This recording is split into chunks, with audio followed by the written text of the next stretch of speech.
Hello friends, उन्नति competition classes में आप सभी का फिर से एक बार हार्दिक स्वागत है। दोस्तों, आज के इस वीडियो में हम बात करने वाले हैं ऑनलाइन एग्जाम के ग्राफिक्स के बारे में। उसका ग्राफिक कैसा आता है, आपके सामने क्वेश्चंस कैसे प्रेजेंट होंगे, आपको क्वेश्चंस कैसे सबमिट करना है और अगले क्वेश्चंस को आपने कैसे आगे बढ़ना है या अगले क्वेश्चंस आपने कैसे सेलेक्ट करना है। तो उसके बारे में मैं आपको आज कुछ बेसिक नॉलेज देने वाला हूँ। इसमें टोटल 25 क्वेश्चन होंगे जीके के, ठीक है। और जिसका जीके का पोर्शन काफ़ी स्ट्रांग है, सब्जेक्ट काफ़ी अच्छा लगता है, उनको लगता है कि उनको जीके अगर आती है काफ़ी अच्छे तरीके से वो लोग क्वेश्चन अटेम्प्ट करते हैं। तो इस वीडियो के साथ प्लीज़ बने रहिए और देखिए इस वीडियो को काफ़ी ध्यान से। और वीडियो शुरू करने से पहले मेरी एक कंडीशंस है, आपसे एक रिक्वेस्ट है कि प्लीज़ प्लीज़ प्लीज़ आप इस वीडियो को स्किप मत करना और वीडियो देखने से पहले या क्वेश्चंस पे आगे बढ़ने से पहले अपने साथ एक नोटबुक और एक पेन प्लीज़ जरूर रख लें। जो भी क्वेश्चंस आपको अच्छा लगता है वो क्वेश्चंस आप नोट करें। मैं आपको बताऊंगा कौन सा क्वेश्चंस काफ़ी इंपॉर्टेंट है। रियल एग्जाम एटमॉस्फेयर जो भी ग्राफिक होगा वो आज आप देखने वाले हैं, क्योंकि काफ़ी सारे बच्चों को पता नहीं होता।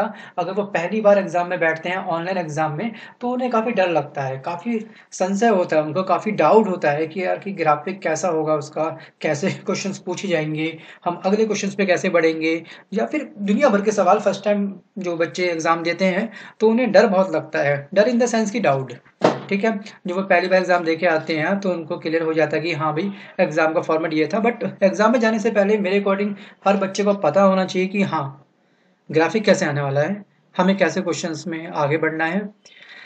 चलिए बच्चों, शुरू करते हैं विदाउट एनी डिले अपना आज का पहला क्वेश्चन। देखिए, आप जब सबमिट करेंगे अपना रोल नंबर और पासवर्ड, पहला फेस आपके सामने खुलेगा, पहला जो पेज खुलेगा उसमें होगा आपका रोल नंबर और पासवर्ड। पासवर्ड जो होता है मैक्सिमम आपका डेट ऑफ बर्थ होती है। जैसे आपका 1 मई 1991, तो आप 1 मई को लिखेंगे 01 मई मतलब 05, पाँचवा महीना मतलब 5 एंड 1991 टाइप करके जैसे ही सबमिट पे क्लिक करेंगे आपके सामने डायरेक्ट सेकंड पेज खुल के आएगा। एक्सेप्ट, आई एक्सेप्ट पे टिक लगाने के बाद में आप उसको सबमिट करेंगे अगेन। उसके बाद आपके क्वेश्चन स्टार्ट।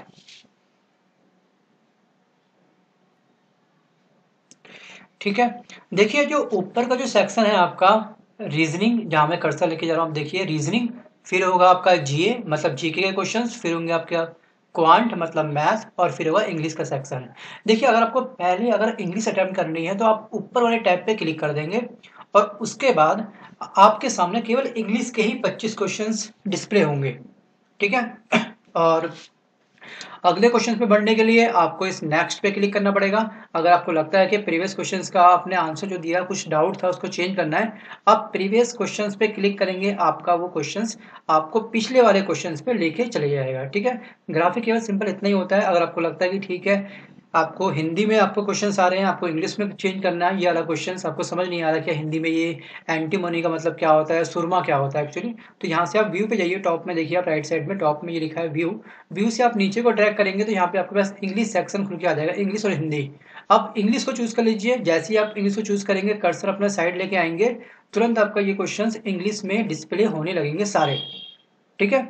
तो स्टार्टिंग में भी आपसे वो पूछता है कि आप लैंग्वेज क्या चूज करना चाहते हैं, आप वहां से भी चूज कर सकते हैं। आपके सारे क्वेश्चंस इंग्लिश में ही आएंगे, सारे क्वेश्चन आपके हिंदी में ही आएंगे। आप यहाँ से भी सिंगल क्वेश्चंस को अटेम्प्ट कर सकते हैं, इंग्लिश हिंदी दोनों मीडियम में, ठीक है। इस तरह का फेज आपके सामने आएगा। जो सेक्शन आपको अटेम्प्ट करना है वो अटेम्प्ट कर लीजिए, कोई टेंशन नहीं है कि पहले आपको वो बाय डिफॉल्ट देगा जीआई का, मतलब रीजनिंग के क्वेश्चन देगा पहला नंबर आपको क्वेश्चंस का।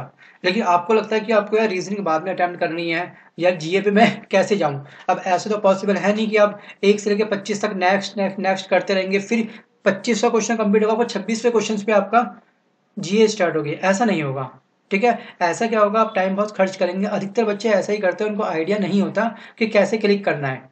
आप जो भी सेक्शन चूज करेंगे वो बाय डिफॉल्ट इस कलर के फॉन्ट में हाईलाइट हो जाएगा। जैसे ये डार्क ब्लू है, अगर आपको क्वांट में आना है, मैथ सेक्शन में आना है, जैसे ही इस पे क्लिक करेंगे सेलेक्ट करेंगे तो ये ब्लू कलर यहाँ पहुंच जाएगा क्वांट के पास। मतलब आप इस समय राइट नाउ जो प्लेटफॉर्म पे खड़े हैं वो कहाँ पे खड़े हैं, क्वांट वाले सेक्शन पे। तो आप जो प्लेटफॉर्म अटेंड करेंगे, जो सारे जो क्वेश्चन अटेंड करेंगे आप लोग अब करेंगे मैथ के, तो आप सडनली रैंडमली जो भी चूज़ करना चाहे सेक्शन, सबका अपना अलग तरीका होता है। किसी का मैथ स्ट्रांग होता है और वो डायरेक्ट सबसे पहले मैथ को चूज़ करता है, मैथ के क्वेश्चन अटेम्प्ट करता है। फिर उसके बाद में अगर उसका जीके स्ट्रांग होगा तो वो जीके को स्ट्रांग करके या सिलेक्ट करके अपना क्वेश्चन चूज़ करेगा। ठीक है बच्चों, मैंने इसमें 25 क्वेश्चन लिए हैं। रियल फेस रियल एग्जाम में जैसा आपका एटमोसफेयर होगा सेम ये वैसा ही वीडियो मैंने बना के तैयार करा है आपके सामने। तो प्लीज़ इस वीडियो के साथ बने रहिएगा। क्वेश्चंस काफ़ी अच्छे हैं, एक भी क्वेश्चन आप स्किप नहीं कर सकते इसमें से। पेन पेपर लेके बैठिए और अपने नोट्स बनाइए। नोट्स बनाने के बाद में इसके साथ अपना जो इसमें आंसर है वीडियो में उसके साथ टैली करना, आपको कितना याद रहा कितना भूले। ठीक है चलिए, ये थी कुछ बेसिक नॉलेज। आपको व्यू पे जाकर के हिंदी इंग्लिश यूज कर सकते हैं। ऊपर आप किसी भी सेक्शन पे डायरेक्ट क्लिक करके वो क्वेश्चन अटेम्प्ट कर सकते हैं। ठीक है, एसएससी का सेम ऐसे ही पैटर्न आना है आपके एग्जाम में। ठीक है, और बस पैटर्न ये आना है, लेकिन आपका नीचे सॉल्यूशन दे रखा है ना, वो नहीं आएगा आपका क्योंकि ये तो फिर चीटिंग हो जाएगी। चलिए शुरू करते हैं अब डायरेक्ट हम answer. Question number 1, question number 1 में हमसे कहता है कि निम्नलिखित में से सुरमा का प्रतीक क्या है। सुरमा को बोलते हैं एंटी मनी। तो आपके सामने 4 ऑप्शन होंगे ए बी सी डी। तो इसका जो राइट आंसर है वो है बी, एस बी। सॉल्यूशंस को अगर ब्रॉड रीड करना है, थोड़ा सा ज़्यादा नॉलेज चाहिए, तो एंटीमनी का प्रतीक एस बी और परमाणु संख्या 51 के साथ एक रासायनिक तत्व है। ये कैसे तत्व है एक्चुअली? एंटीमनी एक रासायनिक तत्व है, एक चमकदार धूमेला उपधातु है। यह प्रकृति में प्रमुखतः सल्फाइड खनिज स्टिबनाइट के रूप में पाया जाता है।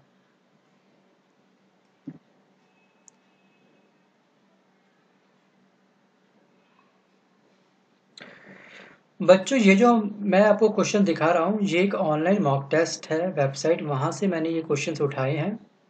एक स्टूडेंट है, उसने मुझको मेल करा था। उसने मुझसे कुछ अपनी पर्सनल कुछ क्वेरी थी, उससे डिस्कस करा और उसने मुझको पूछा कि सर ऑनलाइन टेस्ट कौन सा लिया जाए। तो उसने ऑनलाइन टेस्ट भी परचेज़ करा, काफ़ी मेहनती था। तो उसने मुझे राय दी कि सर आप एक काम करिए, प्लीज़ ये मॉक टेस्ट को आप भी देखिए, ज़रा देखिए कि इसका लेवल कितना सही है कितना गलत है, मतलब कि इसका लेवल क्या है। इसका लेवल सच में बहुत अच्छा लेवल है। आपको मैं इस मॉक टेस्ट के काफ़ी सारे क्वेश्चन दिखाऊंगा अगले पार्ट में। फिलहाल मेरा मेन मोटो था कि आपको ओवरव्यू देना कि ग्राफिक कैसा आता है एसएससी का। इसमें भी मैंने 25 क्वेश्चन लिए हैं, आप देखिए आराम से अटेंड करिए, काफ़ी अच्छे क्वेश्चन हैं। इसी तरह के वीडियो मैं बनाते रहूँगा, अगर आपको पसंद आया हो तो आप मुझे कमेंट बॉक्स में लिख के भेजना सर ये क्वेश्चंस का जो पैटर्न था अच्छा लगा, क्योंकि ये क्वेश्चंस के लेवल मैंने देखा कि बहुत अच्छा क्वेश्चन है ये। उस बच्चे ने मुझे अपना लॉगिन आईडी और पासवर्ड दिया मॉक टेस्ट का, जो उसने परचेज़ करा। सर आप देख लीजिए, मेरे पास टाइम कम था बट रिक्वेस्ट करी, मैंने देखा और यहाँ पे मुझे अच्छे लगे क्वेश्चंस का जो सिलेक्शन करा गया है इस मॉक टेस्ट में काफ़ी अच्छा करा गया है, एक लेवल बना रखा है उसने। तो एसएससी एक्चुअली इसी टाइप के क्वेश्चंस पूछता है, तो आप देखिएगा बड़े ध्यान से इस वीडियो को प्लीज़। देखिए क्वेश्चन नंबर 2 में हम आगे बढ़ते हैं। क्वेश्चन नंबर 2 हमसे कहता है रेयान क्या है। 4 ऑप्शन देगा आपको, मिश्र धातु, कृत्रिम फाइबर, प्राकृतिक फाइबर और उपरोक्त में से कोई नहीं। ठीक है, 4 ऑप्शन देगा आपको, चारों में से चूज करना है। जो ग्रीन कलर का जो ये मैंने हाईलाइट कर रखा है जिसमें टिक लगा है राइट, मतलब वो हमारा राइट आंसर है। इसका जो आंसर होगा वो होगा कृत्रिम फाइबर। रेयान क्या है? रेयान एक कृत्रिम फाइबर है। इसको हम सेल्यूलोज तंतु भी कहते हैं। यह मुख्य रूप से लकड़ी की लुगदी शुद्ध सेल्यूलोज से बनाया जाता है, जो रासायनिक तौर पर घुलनशील यौगिक में बदल जाता है। ठीक है, तो रेयान क्या है? रेयान एक कृत्रिम फाइबर है। बस आप इतना लिखिए, डिटेल में आप पढ़ना जो ना पढ़ सकते हो, आपकी नॉलेज के लिए इतना होना चाहिए, क्योंकि अगर आप सीजीएल की तैयारी कर रहे हो तो आपको सॉल्यूशंस के साथ नीचे जो ये लाइन दी गई है इतना भी बेस आपका होना चाहिए। क्वेश्चन नंबर 3 है। क्वेश्चन नंबर 3 में हमसे कहता है कि कौन सा ग्रह सबसे छोटा दिन देखता है। तो इसका जो A B C D 4 option again आपको देगा एग्जाम में, तो इसका राइट आंसर है ए, बृहस्पति। सॉल्यूशन है, सौर मंडल के 8 प्रमुख ग्रहों में से बृहस्पति ग्रह में सबसे छोटा दिन होता है। यह अपनी धुरी पर एक बार में 9 घंटे 55 मिनट 29.69 सेकंड में घूमता है। अगला क्वेश्चन है हमारे सामने बच्चों। अगला क्वेश्चन, आरटीआई अधिनियम पेश कब करा गया। अधिनियम मतलब जो उसकी ड्राफ्टिंग जो करी गई थी, उसकी जो रिक्वेस्ट डाली गई थी वो डाली गई थी 2002 में, लेकिन आरटीआई कब लागू हुआ था? वो हुआ था 2005 में पारित हुआ था आरटीआई। ठीक है। आपसे 2 ईयर देगा आपको, देखो 2002 भी दे रखा है और 5 भी दे रखा है। दोनों ऑप्शंस आपके सामने क्वेश्चंस में वो एग्जाम में देगा, आपको वो कंफ्यूज करेगा यहाँ पर। जिसको पता है कि 2002 में तो रिक्वेस्ट डाली गई थी कि आरटीआई जैसा प्रोविजन भी हमारे भारत में होना चाहिए, लेकिन 3 साल उसको लग गए पास होने में उस बिल को, या कुछ भी कह दीजिए। तो 2005 में ये इम्प्लीमेंट हुआ पूरे भारत में। तो दोनों ईयर है, आप देखिए कि अधिनियम पेश जो हुआ 2002 में हुआ और पारित कब हुआ, 2005 में हुआ। ठीक है, तो ये आप देखिए 2005 में पारित हुआ। तो इस पे फोकस करना, एग्जाम में मैक्सिमम ये भी पूछता है क्वेश्चंस में। और 2002 मतलब अधिनियम कब पेश हुआ। भाई कोई भी चीज़ अगर पेश करी जाती है, कहीं पे अगर रिक्वेस्ट डाली जाती है, तो ये सरकारी काम है, ऑन द स्पॉट काम नहीं होता है। तो पारित होने में इसको टोटल 3 साल लग गए। 2002 में प्रेजेंट करा गया, अधिनियम पेश हुआ और उसके बाद में 3 साल बाद 2005 में पारित हुआ। ठीक है, अब बढ़ते हैं क्वेश्चन नंबर 4 की ओर। क्वेश्चन नंबर 4 में कह रहा है कि निम्नलिखित राजवंशों में से सोमेश्वर सेकंड किसके राजा थे। 4 ऑप्शन आगे आपको देगा, तो इसका जो राइट आंसर है वो है चालुक्य है। सोमेश्वर सेकंड गडग क्षेत्र के आसपास का प्रशासन देख रहे थे। वह अपने पिता सोमेश्वर फर्स्ट के बाद पश्चिमी चालुक्य राजा बने। वह सोमेश्वर के बड़े पुत्र थे। ज्येष्ठ का मतलब होता है बड़ा पुत्र। ठीक है, क्वेश्चन नंबर 6। क्वेश्चन नंबर 6 में हम आगे बढ़ते हैं। स्तनपायी अंडे देते हैं कौन से, कौन से स्तनपायी अंडे देते हैं। 4 ऑप्शन अगेन, इसका जो राइट आंसर है वो है प्लेटिपस। प्लेटिपस, ठीक है। प्लेटिपस एक स्तनपायी है जो अंडे देता है, अन्य सभी स्तनपायी बच्चे पैदा करते हैं। ठीक है, ये अंडे दे देता है, बाकी सब क्या करते हैं डायरेक्ट बच्चे पैदा करते हैं, सीधे उनका अंडे वगैरह बनते नहीं है। बाकी ठीक है, बायोलॉजी का जो पार्ट जब हम करेंगे तब हम सीखेंगे इसमें। तो क्वेश्चन नंबर 7 है, कठियावाड़ प्रायद्वीप एक प्रकार है। 4 ऑप्शन देगा आपको आकस्मिक तट रेखा का। तो इसका ये राइट आंसर है। देखिए कठियावाड़ प्रायद्वीप पश्चिम भारत और सौराष्ट्र क्षेत्र के भाग में एक प्रायद्वीप है। इसकी समुद्र सीमा पश्चिम में कच्छ की खाड़ी से दक्षिण में अरब सागर तक है।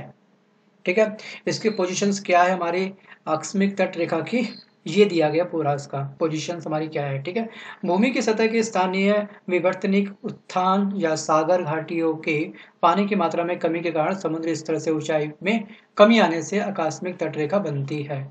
जब समुद्र में पानी की कमी होती है तब कौन सी रेखा बनती है, आकस्मिक तट रेखा बनती है। तो कठियावाड़ प्रायद्वीप कुछ इसी प्रकार का हमारा प्रायद्वीप है। अब बढ़ते हैं अगले क्वेश्चन की ओर। क्वेश्चन नंबर 8, निम्नलिखित में से किस शब्द का उल्लेख भारतीय संविधान की प्रस्तावना में नहीं है। भारतीय संविधान की प्रस्तावना में कौन सा वर्ड नहीं है, कौन सा शब्द नहीं है। ABCD 4 ऑप्शन देगा, तो संघीय हमारा जो है प्रस्तावना में नहीं है। हालांकि भारतीय राज्य संघीय है, भारतीय राज्य संघीय है, इसमें अलग अलग प्रकार के राज्यों का एक संघ बना करके पूरा भारत का निर्माण हुआ है, लेकिन संघीय शब्द का उल्लेख संविधान में नहीं किया गया। अन्य सभी शब्दों का उल्लेख करा गया, मतलब धर्म निरपेक्ष जो है प्रस्तावना में आपको मिलेगा, जब आप पढ़ेंगे समाजवादी आपको मिलेगा, बट संघीय आपको शब्द ये जो वर्ड है नहीं मिलेगा। ठीक है, ये भी एग्जाम में कई बार पूछा गया है, ये सभी क्वेश्चन एग्जाम में आ चुके हैं। क्वेश्चन नंबर 9 जो है, अमू दरैया किस देश से नहीं गुजरती है। अमू दरैया एक्चुअली क्या है, मध्य एशिया की एक प्रमुख नदी है। ठीक है, मध्य एशिया की काफी फेमस नदी है अमू दरैया। वो कहाँ से नहीं गुजरती है बच्चों, ध्यान देना, नहीं गुजरती है। तो इसका जो राइट आंसर है वो है पाकिस्तान। और कहाँ कहाँ से होकर जाती है, अफगानिस्तान, तुर्कमेनिस्तान, ताजिकिस्तान और उज्बेकिस्तान से होकर गुजरती है, लेकिन पाकिस्तान से ये पास नहीं होती है। नेक्स्ट क्वेश्चन है हमारे पास में क्वेश्चन नंबर 10, कौन पाचन का प्रकार है। निम्नलिखित में से कौन पाचन का प्रकार है। तो इसका जो राइट आंसर है वो है यंत्रवंत पाचन और रासायनिक पाचन, दोनों ही हैं। ठीक है, डी इसका हमारा राइट आंसर होगा। अब बढ़ते हैं अगले क्वेश्चन की ओर। अगला क्वेश्चन हमसे कहता है, उन्नु नीली संदेशम एक साहित्यिक कार्य किस भाषा से संबंधित है। मलयालम से। उत्तरू नीली संदेशम मलयालम भाषा में सबसे पुरानी साहित्यिक रचनाओं में से एक है। ठीक है, इसे संदेशा काव्यम या संदेश कविता भी कहा जाता है। देखिए इस तरह के क्वेश्चन साहित्य को लेकर के भी एग्जाम में एसएससी के कई बार पूछा गया है, तो इस पर भी आप फोकस बनाए रखिएगा। और कभी भी पूछता है कि कौन सी बुक का ऑथर या राइटर कौन है, राइटर का नाम आपको पता होना चाहिए। तो इस ये भी क्वेश्चन एग्जाम में कई बार पूछने के लिए अब आते हैं या दिखने को मिलते हैं हमको। तो आप प्लीज़ इसको ध्यान से देखिएगा, कौन सा राइटर, कौन सी बुक का कौन सा राइटर है, उसके नाम की लिस्ट आप याद कर लीजिएगा। अब बढ़ता हूँ क्वेश्चन नंबर 12। प्रोटियम, ड्यूटेरियम और ट्रिटियम क्या है? ये हाइड्रोजन के समस्थानिक होते हैं। हाइड्रोजन किसी भी न्यूट्रॉन के बगैर प्रोटियम होता है, हाइड्रोजन एक न्यूट्रॉन के साथ ड्यूटेरियम होता है, हाइड्रोजन 2 न्यूट्रॉन के साथ ट्रिटियम होता है। तीनों में से ट्रिटियम पूर्ण स्थिर से कम स्थिर है तथा रेडियोधर्मी भी है। तो अब डायरेक्ट याद कर लीजिएगा, तीनों का नाम लिखिए, क्या है ये सब। ये एक्चुअली हाइड्रोजन के समस्थानिक हैं, बस इतना याद करिए। डिटेल में आप पढ़ सकते हैं, अगर आपको साइंस काफ़ी अच्छी लगती है तो पढ़ने में कोई बुराई नहीं है, पढ़ सकते हैं। वीडियो को पॉज करिए, इसको रीड करिए, इसको नोट करिए। अब बढ़ते हैं अगले क्वेश्चन की ओर। अगला क्वेश्चन है हमारे पास में, बोलोमीटर एक उपकरण मापने हेतु क्या है? विद्युतीय धारा नापता है ये हमसे, या विद्युत चुंबकीय विकिरण के काम आता है ये, महासागर की गहराई या आयाम? देखिए सॉल्यूशंस इसका जो दिया गया है वो दिया, राइट जो आंसर है वो है बी। बोलोमीटर एक ऊष्मा निर्भर विद्युत प्रतिरोध के साथ पदार्थ को गर्म करने से विद्युत चुंबकीय किरणों की शक्ति को मापने हेतु एक उपकरण है, एक डिवाइस है, ठीक है। तो बोलोमीटर क्या है? विद्युत चुंबकीय विकिरण को मापने का एक यंत्र है। बढ़ते हैं अगले क्वेश्चन की ओर। क्वेश्चन नंबर 14, एंग्लो मैसूर युद्ध हमसे पूछा है फोर्थ, चौथा। इस चौथा जो हमारा एंग्लो मैसूर युद्ध हुआ था, इसमें टीपू सुल्तान की मृत्यु हो गई थी, ठीक है। एग्जाम में कभी कभी ये भी पूछता है कि कौन से एंग्लो मैसूर युद्ध में टीपू सुल्तान की मृत्यु हुई थी या फिर युद्ध में वो मारा गया था। अब तो आपको याद रखना है फोर्थ, और ये कब हुआ था इसका ईयर आप याद रखिए, 1798 से 99 के बीच में, ठीक है। तो इस तरह से आप क्वेश्चंस को याद करेंगे बच्चों। उम्मीद कर रहा हूँ कि आपको ये वीडियो पसंद आ रहा होगा। बाकी डिटेल आप इसके नीचे दे सकते हैं, सॉल्यूशंस में काफ़ी तरीके से समझाया गया है इसमें। आप वीडियो को पॉज करिए और देखिए। बच्चों अगले क्वेश्चंस में बढ़ने से पहले मैं आपसे एक बात कहना चाहूँगा, अगर आप नोट्स नहीं बना रहे हैं तो प्लीज़ बनाइए। अगेन इस वीडियो को पॉज करके या अगेन दोबारा प्ले करिए इसको स्टार्टिंग से और अपने नोट्स बनाइए। ये सभी क्वेश्चंस एग्जाम में कई बार पूछे गए हैं। और एक सूचना और, अगर आप हमारी टीम में जुड़ना चाहते हैं, जैसे ये स्टूडेंट है, ये स्टूडेंट एक्चुअली कलकत्ता का है, तो इसने मुझे बोला था कि सर मेरा नाम प्लीज़ वीडियो में मत लेना। रीज़न क्या था मुझे नहीं पता, लेकिन उसने मना करा, तो मैं उसका नाम नहीं लेना चाहूँगा। बट उसने इस ऑनलाइन टेस्ट के माध्यम से बहुत बड़ी हेल्प करी है उसने आप सबकी। देखिए अपना लॉगिन आईडी पासवर्ड देना इतना इजी काम नहीं है। उसने परचेज़ करा है, किस हालात में परचेज़ करा है वो वही जानता होगा। तो मैंने मांगा नहीं था, उसने मुझे खुद दिया कि सर मेरा ऑनलाइन लॉगिन आईडी पासवर्ड ले लीजिए। तो उसने कुछ टेस्ट भी उसमें दिए हैं ऑनलाइन, तो स्कोर ज़्यादा सही नहीं है उसका, लेकिन फिर भी। तो आप प्लीज़ मुझसे प्लीज़ ये मत कहना कि सर इसका स्क्रीनशॉट मुझको भेज दो, सारे हमको मेल कर दो, मिलेंगे नहीं मिलेंगे। ढेर मत लगाइए आप प्लीज़ अपने पास में, क्योंकि बच्चों को मैंने देखा कि वो बुक का ढेर लगा लेते हैं, पीडीएफ का ढेर लगा लेते हैं, स्क्रीनशॉट सबसे ले लेते हैं, ठीक है, जेपीजी पीएनजी इमेज होती है सबसे इकट्ठी कर लेते हैं। तो ऐसा मत करिए। जो आपको दिखाई दे रहा है केवल उसको पूरी ईमानदारी के साथ से आप देखिए, ईमानदारी बढ़ते अपने साथ में, तो आपका सिलेक्शन डेफिनेटली हो जाएगा। अगर आप मेरी टीम में जुड़ना चाहते हैं, आप भी उस बच्चे की तरह, आप भी किसी की हेल्प करना चाहते हैं इस यूट्यूब के माध्यम से, मेरे चैनल के माध्यम से, तो आप मुझे मेल कर सकते हैं। मेल में आप मुझे अपनी बेसिक डिटेल भेज सकते हैं। उन्नति क्लासेस UCC@gmail.com पे मेल करिए मुझको, और मुझको बताइए कि आप कौन सी स्टेट से बिलोंग करते हैं, आपका सब्जेक्ट कौन सा स्ट्रॉन्ग है, ठीक है। कुछ बेसिक नॉलेज, आपका नाम, जो बेसिक नॉलेज होती है वो मुझे लिख के भेजिए। मैं फिर डिसाइड करूँगा कि आपको कैसे कांटेक्ट करना है, आपको कौन सा काम आपको मतलब सौंपना है, कौन सी जिम्मेदारी आपको देनी है। अगर आप इंटरेस्टेड हैं तो, अगर इंटरेस्टेड नहीं है तो फिर कोई बात ही नहीं है। लोग जुड़े हमारी टीम के साथ तो अपने मन से जुड़ें, कोई बाउंडेशन नहीं है उनके ऊपर, ठीक है। पहले अपनी लाइफ को सिक्योर करिए, पहली जॉब गेन करिए अपनी, उसके बाद में ये काम होते रहेगा। अपना चैनल खुद बनाइए, खुद अपना नॉलेज लोगों तक डिस्ट्रीब्यूट करिए, किसी भी माध्यम से करें, वो आप पे करता है डिपेंड। बट उसने खुद मुझे कांटेक्ट करा, उसने मुझसे कांटेक्ट नंबर मांगा, मैंने उससे बात करी, उसने खुद मुझे थोड़ा फोर्स करा, सर मेरा स्टेटस आप चेक कर लीजिए, मैं ऑनलाइन टेस्ट दे रहा हूँ, तो इस सेक्शन में मैं बहुत वीक जा रहा हूँ। तो अगर आप पहल करते हो तो मैं पहल करता हूँ फिर, ठीक है। चलिए, बात बहुत अधिक हो रही है, क्योंकि टाइम का थोड़ा सा ध्यान रखना पड़ेगा, वीडियो की लेंथ ज़्यादा ना जाए हमारी भी। चलिए, क्वेश्चन नंबर 14 पे हमने खत्म करा, 15 में बढ़ते हैं आगे। वियतनाम ने किसकी राजधानी है, ठीक है। वियतनाम किसकी राजधानी है, तो इसका जो सही आंसर है वो है लाओस। लाओस जो है ये थाईलैंड की सीमा के साथ लगा हुआ है, मेकांग नदी के तटों पर स्थित लाओस की राजधानी है। और सब जो है बाकी जो रिमेनिंग है, कंबोडिया, मॉरिशस एंड नाइजीरिया, ये बहुत बड़े बड़े शहर हैं, ठीक है। आगे बढ़ते हैं, अगला क्वेश्चन हमसे क्या कहता है देखते हैं, क्या चाहता है हमसे पूछना। वो चाहता है कि अल्कोहलिक फर्मेंटेशंस किसका प्रकार है, अवाव्य श्रवण से। इसमें क्या होता है, उसमें उच्चतर पेड़ों में बहुत कम समय के लिए और मुक्त ऑक्सीजन के अभाव में होती है। उदाहरण के लिए अंकुरित बीजों का अवाव्य श्वसन या खमीर का श्वसन। काफी टिपिकल लैंग्वेज है बच्चों, ये पढ़ लेना आप हो सके तो। चलिए बढ़ते हैं अगले क्वेश्चन की ओर। शाहजहांनामा किसके द्वारा लिखी गई, इनायत खान के द्वारा। शाहजहांनामा मुगल शासक शाहजहां का संक्षिप्त इतिहास है।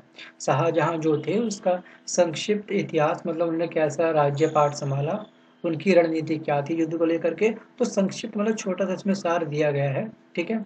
इसके लेखक पूछा गया था किसने लिखी, तो उनका नाम है इनायत खान। अगला क्वेश्चन है हमारे सामने, भारतीय राष्ट्र पर महारानी विक्टोरिया की उद्घोषणा कब हुई, तो हमारे भारत पर महारानी विक्टोरिया ने कब अपना राइट जमाना स्टार्ट करा, 1858, मतलब 1857 की क्रांति के बाद ही भारत की जो महारानी बनी थी विक्टोरिया, वो बनी थी 1858 में। तो जो भी रूल होता था तो इनके ही द्वारा, हमारे भारत में जो भी रूल बनाए जाते थे इनके द्वारा ही अप्लाई करे जाते थे, ठीक है। क्वेश्चन नंबर 19 है,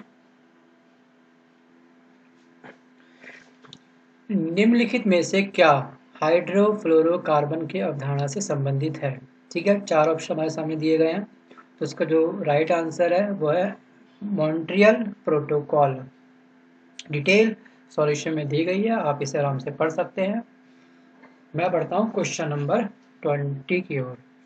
क्वेश्चन नंबर 20 हमसे कहता है बच्चों, गरीब रथ रेल सेवा, कई बच्चों ने इसका आनंद भी लिया होगा। ये एक रेल सेवा है जो गरीबों के लिए चलाई गई थी, और कब से शुरू हुई थी, 2005 से। अब आप ये मत कहिएगा कि 2017 चल रहा है, ठीक है, 16 तारीख आज हो चुकी है, 16 मार्च 2017 में ये कैसे पूछ सकता है, तो बहुत ओल्ड क्वेश्चन है, वो कुछ भी पूछ सकता है, ठीक है।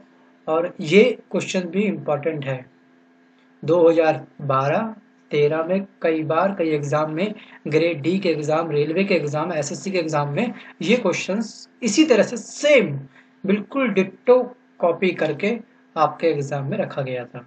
तो इसलिए इस मॉक टेस्ट में जो भी क्वेश्चंस मैं आपको दिखा रहा हूँ काफ़ी इंपॉर्टेंट क्वेश्चंस है, मैंने खुद इस पर रिसर्च करी है, उसके बाद ही मैंने फाइनल क्वेश्चंस का सिलेक्शन आपके सामने करके दिया है।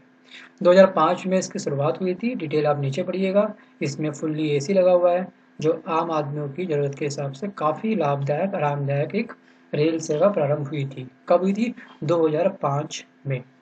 क्वेश्चन नंबर 21,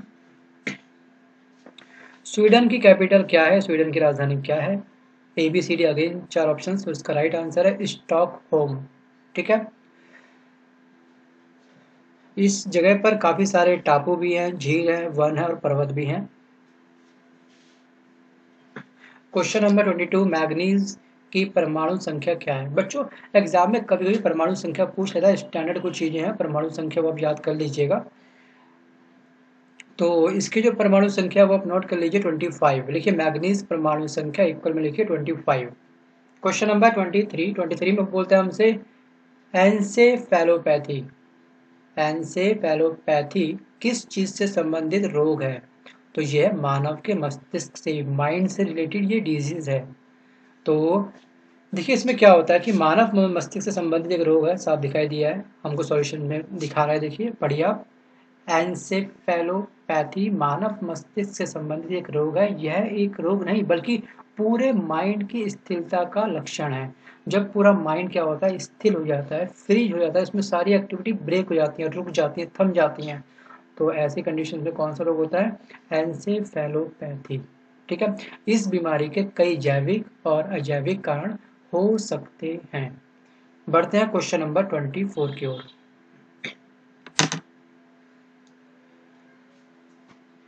निम्नलिखित में से क्या सुपर कंडक्टर है?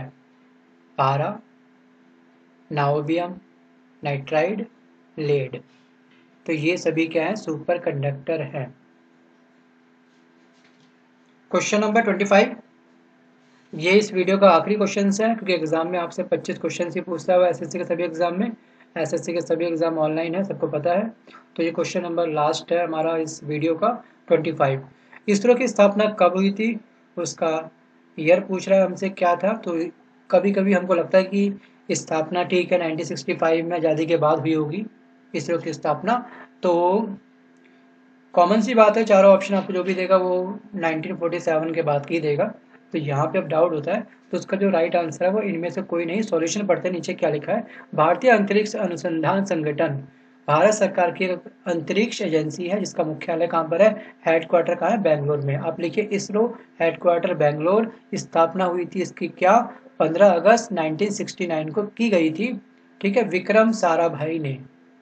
ठीक है, तो ये मोस्ट इंपॉर्टेंट क्वेश्चन थे आपके सामने जो मैंने प्रेजेंट करे। जो भी स्टेट पीसी की तैयारी कर रहा है, जो एसएससी की तैयारी कर रहा है, चाहे उसका एमटीएस का एग्जाम आने वाला क्यों ना हो, या फिर आपका एग्जाम अगर सीजीएल का आने वाला है, तो अगर आप उसकी तैयारी कर रहे हैं तो इन सभी क्वेश्चंस को आप प्लीज प्लीज प्लीज स्किप मत करिए। नोट करने से प्लीज चूकिए मत। पेन की कंजूसी मत करिए, टाइम की कंजूसी मत करिए कि आपके पास टाइम नहीं है। पढ़ना है, सिलेक्शन करना है, तो टाइम आपको निकालना पड़ेगा पढ़ाई के लिए। ठीक है, तो दोस्तों इसी के साथ thanks for watching my video. अगर आपको ये वीडियो पसंद आया हो तो प्लीज़ लाइक करना मत भूलिएगा।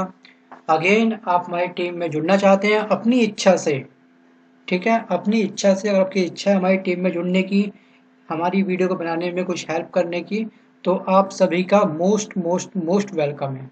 ठीक है, तो चलिए ठीक है, इसी के साथ मैं लेता हूँ आपसे अलविदा। मिलता हूँ जल्द एक नए वीडियो के साथ। उम्मीद करता हूँ कि आपको ये वीडियो पसंद आया होगा।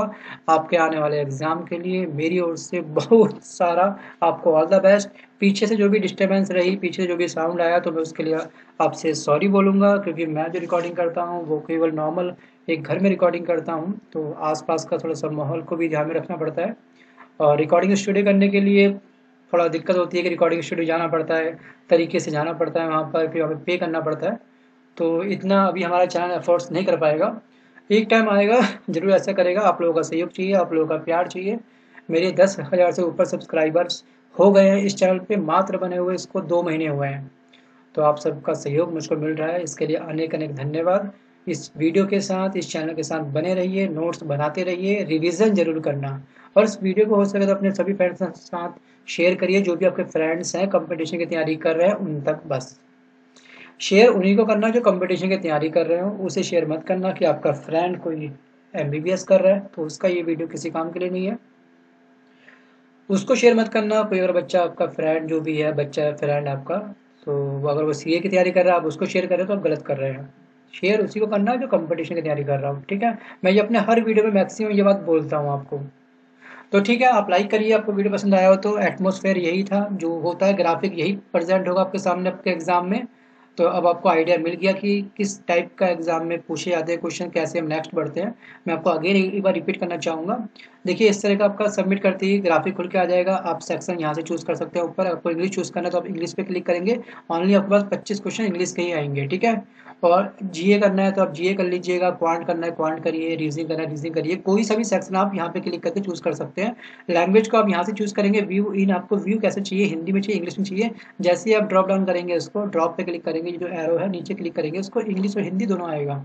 तो आप इंग्लिश पे क्लिक करेंगे, आपका ये ऑटोमेटिक क्वेश्चन जो है पूरा कंप्लीट इंग्लिश में आपके सामने प्रेजेंट हो जाएगा। काफ़ी बेसिक चीज़ें हैं, कई बच्चों का नहीं पता होता, तो ठीक है, शुरुआत में नहीं होता पता, लेकिन अब आपको पता चल गया है। तो आपको 4 ऑप्शन ऐसे ही देगा, आप अपना चाहें तो फॉन्ट का साइज, टेक्स्ट का साइज इंक्रीज डिक्रीज कर सकते हैं, बट ये मत करना, अगर आप इनकी डिक्रीज करते हैं तो वहाँ पे जो टेक्निकल जो एनवायरनमेंट होता है, तो जब आप फॉन्ट बड़ा करेंगे, छोटा करेंगे, तो कुछ थोड़ा सा टाइम खर्च करता है वहाँ पर। मतलब आपके जो ग्राफिक है उसको सेट करेगा तो 1-2 सेकंड उसमें आपके खर्च हो सकते हैं हर एक क्वेश्चन में। तो इसके साथ छेड़खानी मत करना, डायरेक्ट आप हाँ इसके साथ कर सकते हैं, व्यू के साथ में लैंग्वेज चूज कर सकते हैं यहाँ से। ठीक है, चलिए लेता हूँ आपसे मैं अलविदा, मिलता हूँ जल्द एक नई वीडियो के साथ। धन्यवाद। आते हैं तो उनको क्लियर हो जाता है कि हाँ भाई एग्जाम का फॉर्मेट ये था, बट एग्जाम में जाने से पहले मेरे अकॉर्डिंग हर बच्चे को पता होना चाहिए कि हाँ ग्राफिक कैसे आने वाला है, हमें कैसे क्वेश्चंस में आगे बढ़ना है। चलिए बच्चों शुरू करते हैं विदाउट एनी डिले अपना आज का पहला क्वेश्चन। देखिए, आप जब सबमिट करेंगे अपना रोल नंबर और पासवर्ड, पहला फेस आपके सामने खुलेगा, पहला जो पेज खुलेगा उसमें होगा आपका रोल नंबर और पासवर्ड। पासवर्ड जो होता है मैक्सिमम आपका डेट ऑफ बर्थ होती है, जैसे आपका 1 मई 1991, तो आप 1 मई को लिखेंगे, 01 मई मतलब 05, पाँचवा महीना मतलब 5 एर एंड 1991 टाइप करके जैसे ही सबमिट पे क्लिक करेंगे आपके सामने डायरेक्ट सेकंड पेज खुल के आएगा, एक्सेप्ट, आई एक्सेप्ट पे।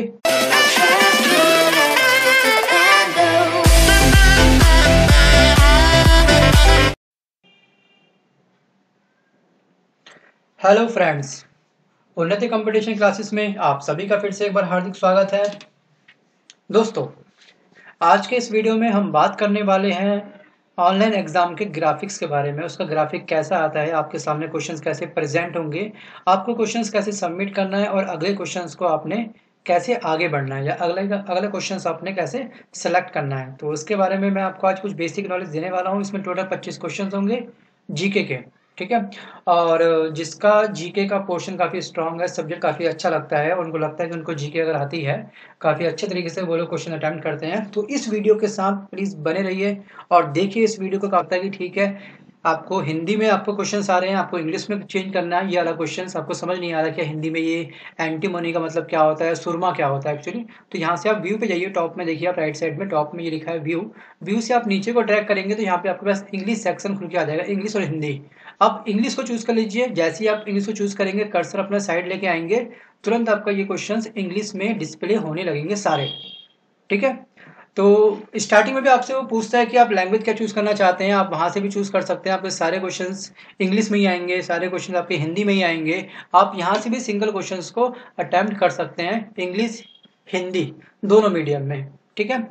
इस तरह का फेस आपके सामने आएगा, जो सेक्शन आपको अटेम्प्ट करना है वो अटेम्प्ट कर लीजिए, कोई टेंशन नहीं है कि पहले आपको वो बाय डिफॉल्ट देगा जीआई का, टिक लगाने के बाद में आप उसको सबमिट करेंगे अगेन, उसके बाद आपके question start.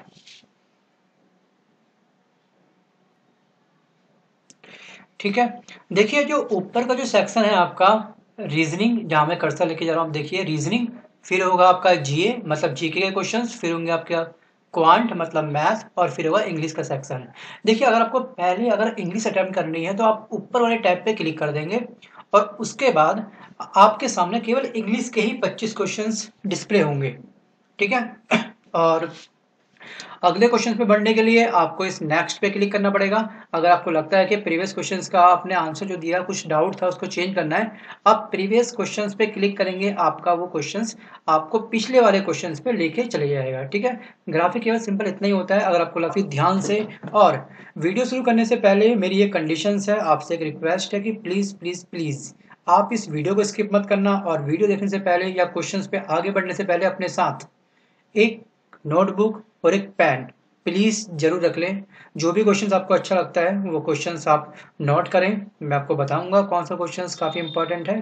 Real exam atmosphere जो भी ग्राफिक होगा वो आज आप देखने वाले हैं, क्योंकि काफ़ी सारे बच्चों को पता नहीं होता, अगर वो पहली बार एग्जाम में बैठते हैं ऑनलाइन एग्जाम में तो उन्हें काफ़ी डर लगता है, काफ़ी संशय होता है, उनको काफ़ी डाउट होता है कि यार कि ग्राफिक कैसा होगा, उसका कैसे क्वेश्चंस पूछे जाएंगे, हम अगले क्वेश्चंस पे कैसे बढ़ेंगे, या फिर दुनिया भर के सवाल फर्स्ट टाइम जो बच्चे एग्जाम देते हैं तो उन्हें डर बहुत लगता है, डर इन द सेंस की डाउट। ठीक है, जो वो पहली बार एग्जाम देके